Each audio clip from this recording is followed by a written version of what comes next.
محبوب گرامی ہمارے حضرت محمد صاحب کا برکاتہ اور دیگر علماء کرام ہمارے عزیز، میں اپنے موضوع کے حوالے سے چند متفرق باتیں آپ حضرات سے عرض کروں گا۔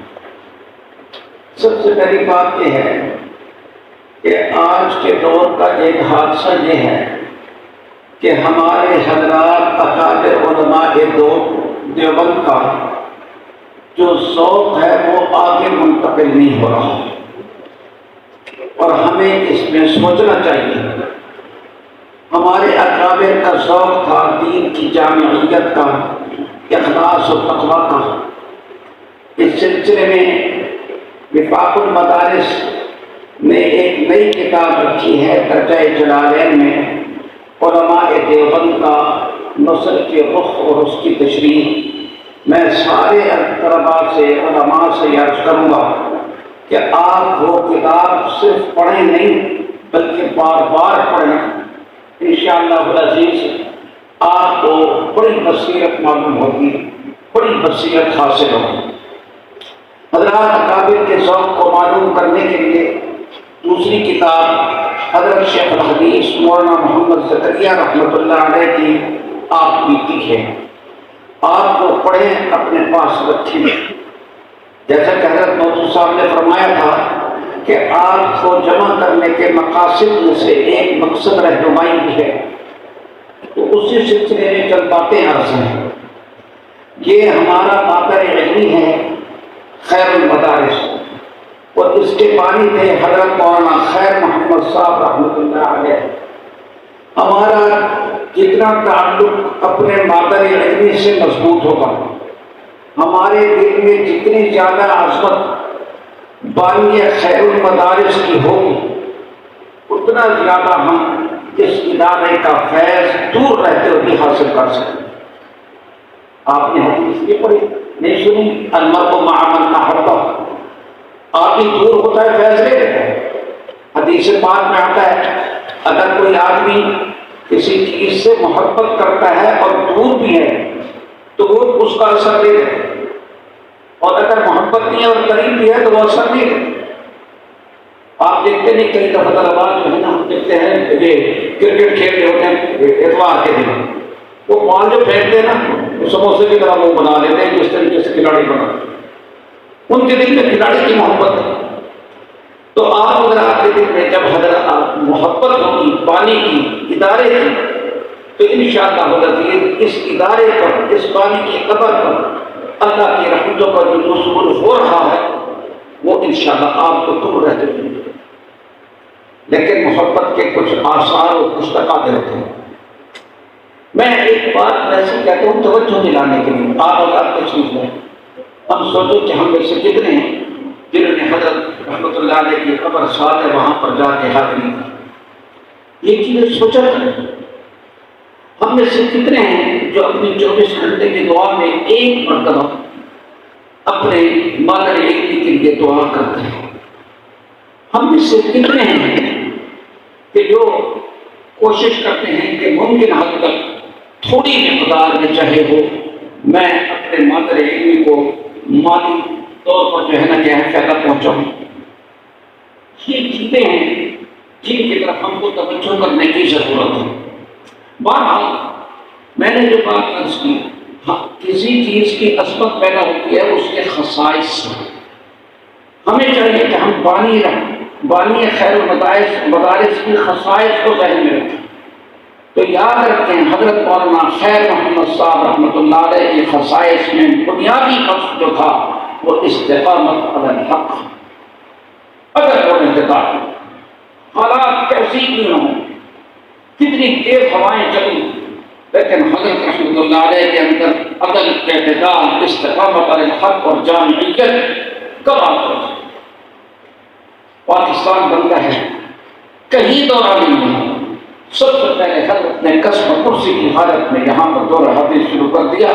انہوں نے کہا کہ بھئی یہ قوم کی ضرورت ہے، دین کی۔ سبحان اللہ، یہ اللہ نے شرف نصیب فرمایا۔ آپ لوگوں کو شکر ادا کرنا چاہیے کہ آپ کی نسبت کس ادارے اور کیسے لوگوں کے ساتھ ہے۔ اور ایک بات یاد رکھنا، ملک کے اندر اسلام کی سربلندی کے لیے، ملک کے تحفظ کے لیے کوئی کام ہوا، اس میں حضرت مولانا خیر محمد صاحب کا اور خیر مدارس کا حصہ ہے۔ پاکستان بنتا ہے، ایک حاکم کہتا ہے کہ مولوی کہتا ہے کہ اسلام نافذ کرو، اسلام نافذ کرو، ہم کون سے اسلام نافذ کریں؟ کوئی کہتا ہے بریلوی ہے، کوئی کہتا ہے دیوبندی ہے، کوئی کہتا ہے شیعہ ہے، کوئی کہتا ہے سنی ہے۔ حضرت مولانا خیر محمد، حضرت مولانا احتشام حق مرحوم نے علماء کا مجمع، چند علماء کو بلوایا، چند علماء کو بلوایا اور انہوں نے 22 نکات مرتب کرائے کہ ان کی بنیاد پر آپ اسلامی نظام نافذ کریں، اس پر سب کا اتفاق ہے۔ ان میں ایک حضرت مولانا خیر محمد صاحب رحمۃ اللہ علیہ۔ آپ دیکھیں کہ حضرت کی جامعیت کیا ہے کہ ذوق اور مزاج کے اختلاف کے باوجود خیر مدارس کے جلسے کے اندر، جلندھر کے اندر جس طرح حضرت تھانوی رحمۃ اللہ علیہ تشریف لا رہے ہیں، حضرت مدنی بھی آ رہے ہیں، سید عطا اللہ شاہ صاحب بخاری بھی آ رہے ہیں، یہاں خیر المدارس ملتان کے اندر بھی یہی کچھ ہوتا تھا۔ جتنے علماء کے دادا لوگ دیوبند سے منسلک، دیوبندیت سے منسلک سب حضرات کی یہاں پر تشریف آ رہی تھی۔ حضرت کو ختم نبوت کے مسئلے سے بڑا لگاؤ تھا۔ حضرت کے شاگرد رشید تھے حضرت مولانا محمد علی جلندری، جو یہاں آرام کر رہے ہیں۔ آپ کو پتہ ہونا چاہیے کہ وہ مجلس شورا کے رکن تھے اور وفات سے صرف ایک دن پہلے انہوں نے مجلس شورا کے اجلاس کے اندر حضرت نے شرکت فرمائی۔ یہی خیر المدارس ہے جس کی مجلس شورا میں تجویز ہوئی کہ بھائی کیا ہے، بھائی نصاب میں وحدت پیدا کی جائے دینی مدارس کے نصاب میں، انشاءاللہ وہ تفصیل ہے۔ حضرت مولانا محمد اظہر صاحب دامت برکاتہم تاریخ لکھ رہے ہیں خیر المدارس کی، بانی خیر المدارس کی۔ آپ سب حضرات ان کے لیے دعا کریں کہ اللہ تعالیٰ ان کی مدد بھی فرمائے اور یہ کام جلد از جلد پائے تکمیل تک پہنچ جائے، انشاءاللہ پہنچے گا۔ تو یہ تجویز یہاں پر پیش ہوئی مجلس شورا میں، اللہ نے اس میں برکت دی، اور آپ دیکھ رہے ہیں کہ خیر المدارس کے اندر یہ تجویز پیش ہوتی ہے۔ حضرت مولانا خیر محمد صاحب رحمۃ اللہ علیہ ایک پودا لگاتے ہیں اور ان کا پودا ماشاءاللہ اس کی آبیاری کرتا ہے، اور اس طرح آبیاری کر رہے ہیں کہ اصلھا ثابت و فرعھا فی السماء۔ سبحان اللہ۔ یہ حضرت مولانا خیر محمد صاحب رحمۃ اللہ علیہ کی کیا تھی؟ ایک چیز مذہبی حوالے سے آپ دیکھیں، ملک کے اندر ایک فتنہ اٹھا کہ نبی کریم صلی اللہ علیہ وسلم کی خدمت میں کوئی جائے اور صلاۃ و سلام پیش کرے تو آپ نہیں سنتے۔ یہاں خیر المدارس میں ہوا، حضرت مولانا خیر محمد صاحب نے فوراً جا کے تو تحقیق کر دی اسٹیج پر اور فرمایا کہ یہ ان کے اپنے ذاتی نظریات ہیں، علماء دیوبند کا یہ مسئلہ نہیں ہے۔ پھر آپ کو پتہ ہونا چاہیے کہ ہمارے اکابر نے یہ طے کیا کہ مسلک کے دیوبند کی ایک کتاب ہونی چاہیے جس سے معلوم ہو کہ ہمارا کیا مسلک ہے۔ یہ کام حضرت مولانا سرفراز خان صاحب کے ذمہ لگایا گیا۔ حضرت مولانا سرفراز خان صاحب وہ سارا مواد لے کر خیر المدارس میں آتے ہیں، یہاں پر اکابر جمع ہوتے ہیں، اور اس کتاب کا نام ہے تسکین الصدور۔ اس کے مقدمے کے اندر یہ بات لکھی ہوئی ہے، آپ کو پتہ ہونا چاہیے۔ مسلک کی بات آئی، بات کو صاف کر دیا۔ معذرت کے ساتھ ایک بات کروں گا، ہماری بعض لوگوں نے کوئی ایسی باتیں کی کہ دیوبندی کرے گی، کوئی مسئلہ نہیں اور یہ وہ ہے۔ الحمدللہ خیر المدارس نے اپنی علمی حدود کے اندر ہے اس بات کو بھی صاف کیا اور اس بات کو پائے تک میرے تک پہنچایا۔ یہ بات آپ کو لگتی ہے کہ خیر المدارس صرف تعلیمی مدرسہ نہیں ہے بلکہ نظریات کی مدرسہ ہے۔ میں نے کیا کہا ہے؟ خیر المدارس صرف تعلیمی مدرسہ نہیں ہے بلکہ کیا ہے؟ لیکن تعلیمی مدرسہ بھی ہے۔ آپ یہ ہمارا تعلیم کے لحاظ سے بدر علم نہیں ہے، انتظام کے لحاظ سے بدر انتظام ہے۔ یہاں سے نظم بھی سیکھو۔ میں سب طلباء کو ایک بات کہتا ہوں، آپ حضرات استغفار بھی کریں اور اللہ سے دعا بھی کریں کہ طالب علمی کے زمانے میں ہمارے اساتذہ نے ہم پر جو محنت کی اور ہم نے ان کو بھلا دیا، یا نظر انداز کر دیا، اے اللہ ہمیں معاف کر اور ہمیں اب وہ بہتر یاد کرنا شروع کر دیا۔ سمجھ آ رہی ہے بات بھائی سب کو؟ انشاءاللہ ایسا کرو گے، لیکن شکرتم لازیدنکم۔ یہاں پر میں ایک بات کی وضاحت سے کہوں، آج کا دستور گزر رہے ہیں بڑا عجیب و غریب دور ہے۔ لوگ کہتے ہیں کہ دیوبندی پلیت فلاں فلاں کے لیے کیا کر رکھا ہے، مسلمان کہلاؤ۔ ہم کہتے ہیں مسلمان تو ہے، پھر کہتے ہیں دیوبندی کیوں کہلاتے ہو؟ میں کہتا ہوں دیوبندی ہونا ہماری تعلیمی نسبت کی ہے، ہماری توسیعی نسبت کی ہے، ہماری ذوقی نسبت کی ہے۔ تعلیمی نسبت تو یہ ہے کہ ہماری سند دیوبند سے ہو کر گزر رہی ہے۔ ایک ہماری بڑی سندیں دو ہیں، ایک گمگوہی سند، ایک لاہوری سند۔ اس کی تفصیل آپ لوگ جانتے ہیں۔ ایک یہ ہماری توسیعی نسبت ہے، جب بھی کوئی ملک کے اندر انتشار ہوتا ہے تو علماء دیوبند جو فیصلہ کرتے ہیں ہم اس کو تسلیم کرتے ہیں۔ ایک گروہ کھڑا ہوا جو کہتے ہیں کہ ہم حنفی ہیں، ہم ماتریدی ہیں، اور اس کے ساتھ انہوں نے صفات نبوت کے اندر افراد سے کام لینا شروع کر دیا، نصوص کے اندر گڑبڑ کرنا شروع کر دی۔ علماء دیوبند نے توضیح کی کہ نہیں، اس نص کا یہ مطلب نہیں، اس عقیدے کا یہ مطلب ہے، اس کا یہ مطلب ہے، اس کا یہ مطلب ہے۔ توضیحی نسبت ہو گئی، ہم نے اس کو قبول کر دیا۔ دیوبندیت ہماری ذوقی نسبت بھی ہے۔ ذوقی نسبت کیا ہے کہ ہماری جس طرح ذوق ہے علماء دیوبند کا کہ ظاہر کے ساتھ باطن کو بناؤ، صرف ظاہر کے اوپر مدار نہ رکھو، اور یاد رکھیں کہ یہ جتنے فتنے کھڑے ہوئے ہیں، مثلا خوارج ہے، یہ ظاہر شریعت کے بڑے پابند تھے۔ کیوں؟ اس لیے کہ یہ کہتے تھے مرتکب دار اسلام سے خارج ہے، لیکن باطن میں نہ محبت تھی، نہ باطن میں ذوق تھا، نہ باطن میں اعتدال تھا۔ نتیجہ یہ ہے کہ ان کی ظاہر جو شریعت پر عمل تھا وہ ان کے لیے فطرت تھی۔ ہمارے علماء دیوبند نے ہم کو بتایا تم ظاہر پر عمل کرو، ظاہر پر عمل کے ساتھ ساتھ باطن پر بھی عمل کرو۔ میں سب ساتھیوں سے کہتا ہوں، تسبستا گزارش کرتا ہوں، آپ حضرات کی بے ادبی کرتے ہوئے کہتا ہوں کہ آپ اور میں باطن کی طرف پہلے سے زیادہ متوجہ ہوں۔ اپنا احتساب کیا کریں؟ احتساب روحانی چیک اپ کو کہتے ہیں۔ ہم سوچیں کہ ہم اتنی عبادت کرتے ہیں، اپنے ماتھے میں ہم کیوں تغیر محسوس نہیں کرتے، کیوں تبدیلی محسوس نہیں کرتے؟ اپنی نیت کو ٹھیک کریں۔ انما الاعمال بالنیات، نیت سے اس سے ٹھیک نہیں ہو کہ میں نے نیت کر دی۔ نیت عمل سے پہلے ابھار کا نام ہے، جذبے کا نام ہے۔ جس جو آدمی کو عمل پر مجبور کرتا ہے وہ جذبہ اللہ کی رضا کا ہونا چاہیے۔ وہ جذبہ کیا ہونا چاہیے؟ اللہ کی رضا کا۔ ہمیں صفات کی فنی تعریفوں کا نام پتہ لگنا چاہیے۔ کوئی پوچھے کہ مولوی صاحب تکبر کس کو کہتے ہیں، غرور کس کو کہتے ہیں، حسد کس کو کہتے ہیں، کینہ کس کو کہتے ہیں، بغض کس کو کہتے ہیں، طمع کس کو کہتے ہیں، ہمیں پتہ ان چیزوں کا۔ اخلاص کس کو کہتے ہیں، توکل کس کو کہتے ہیں، قناعت کس کو کہتے ہیں، صبر کس کو کہتے ہیں، شکر، ہمیں اس کا پتہ ہے، اور کوئی مشکل بات نہیں ہے۔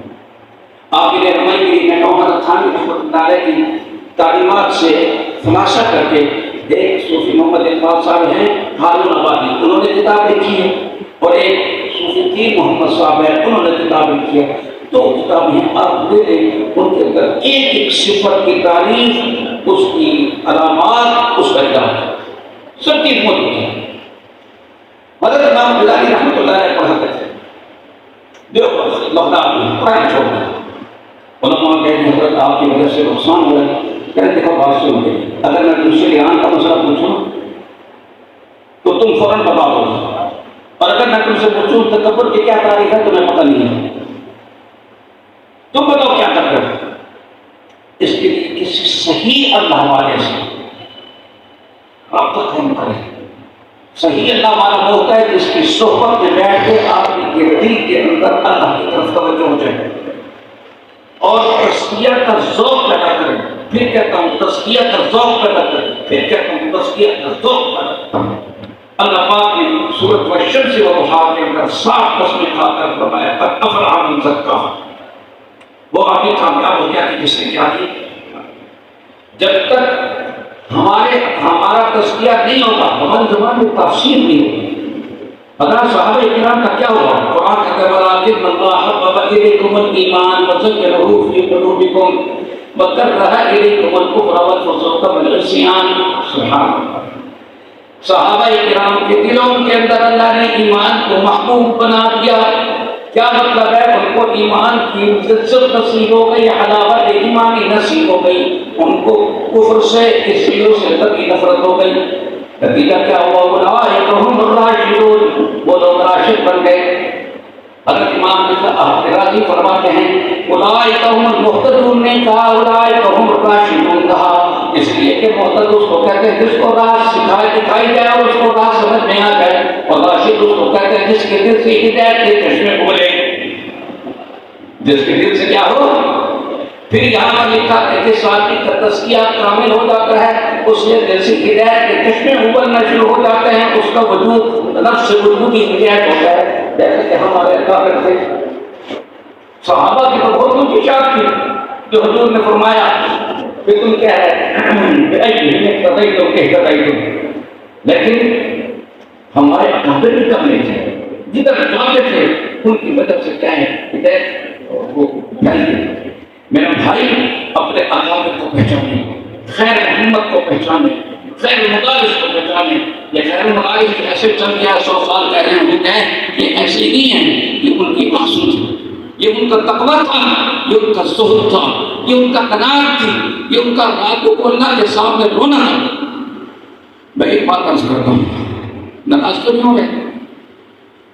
ہمارے حضرت پہلے فرماتے تھے بات وہ جیتے رہو سلامت رہو، انسان تو انس باللہ کے نام ہے. جس قدر تیرا میرا انس باللہ ہوگا اسی قدر انسانیت میں اضافہ ہوگا. ہم کہتے ہیں ہمارے اندر انس باللہ ہے کہ نہیں؟ انس باللہ کا پتہ لگتا ہے ذوق دعا سے.